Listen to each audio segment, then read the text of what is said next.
สวัสดีพบกับข้าพเจ้ารัตนวรรณสุริยานะครับนาทีเป็นพิธีกรภาคสนามมื้อนี้เนาะมื้อนี้เฮาพาทีมงานบริษัทพัสโกลาวจากฝั่งลาวเนาะมาเที่ยวที่จังหวัดเชียงใหม่เนาะเฮาก็เที่ยวมาได้หลายจุดแล้วเนาะแต่ที่นี่คือไฮไลท์ที่สำคัญเนาะที่ทางบริษัทพัสโกเบอร์ไวที่ว่าเพิ่นได้วางโปรแกรมท่องเที่ยวต่างๆไว้ให้เนาะที่นี่ก็คือจุดสำคัญหรือว่าจุดไฮไลท์เลยก็แม่นแดนเทวดาเนาะมื้อนี้เฮาจะมาสัมภาษณ์ผู้ที่ว่าเป็นตัวแทนปุ๋ยไร่ใหญ่ก็ว่าได้เนาะของเมืองปากซองของเฮาเนาะว่าเพิ่นมีความรู้สึกแนวใดที่ว่าได้มาสัมผัสกับบรรยากาศเชียงใหม่ในทริปนี้เนาะสบายดีจ้ะจ้าสบายดีเนาะแนะนำชื่อนี่ข้าพเจ้ามีจันแก้วมานี่เนาะอยู่บ้านหัวเตาเมืองปากซองแข้งจุปซักเนาะเลยอยากสอบถามเนาะว่าที่ว่าเฮามาทริปท่องเที่ยวเชียงใหม่นี่เนาะความรู้สึกเป็นแบบไรเนาะตั้งแต่การเดินทางมาจนฮอดปัจจุบันนี้เนาะโดยเนาะข้าพเจ้าก็มีความรู้สึกตื่นเต้นเนาะที่ว่ามาเที่ยวกับบริษัทพัสโกลาวทุกเทื่อตื่นเต้นทุกเทื่อเนาะและก็ดีใจเนาะ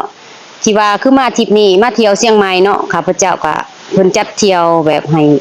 ขี่เครื่องบินว่าซั่นๆเนาะข้าพเจ้าก็บ่เคยขี่เครื่องบินเนาะถ้าสมมุติว่าเฮาสิไปลงทุนจากยกเงินจากกระเป๋าเฮาน่ะ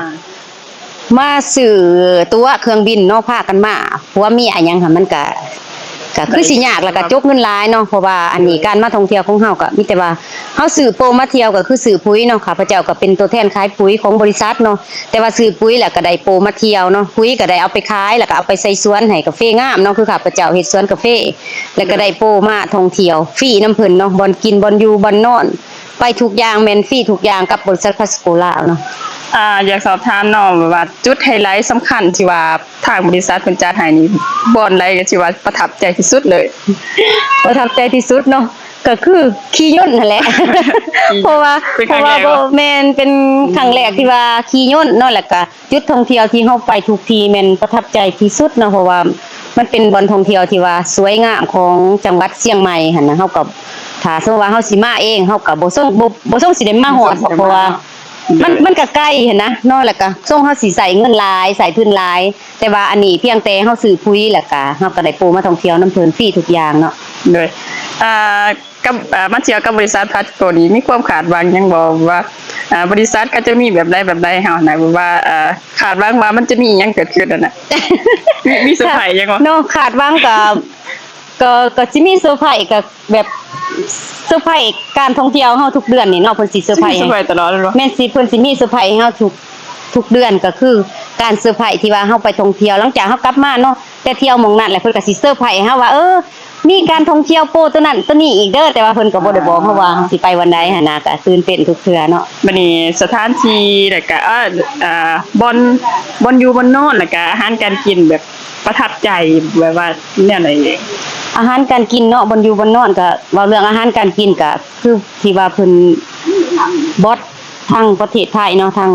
พาสโกเวอร์ไวเนาะแล้วก็ท่านรองเพิ่นก็บริการเทคแคร์ดูแลสมาชิกที่ว่ามาเที่ยวนํเพิ่นก็ดูแลเทคแคร์ที่ดีเนาะแล้วก็ให้ความอบอุ่นที่ว่านับแต่ห้องพักนับแต่อาหารอีหยังเนาะก็เป็นบ้านพักที่ว่าหรูหราแล้วเฮาเข้าไปพักหลังกาแบบสบายใจมีความอบอุ่นแบบมา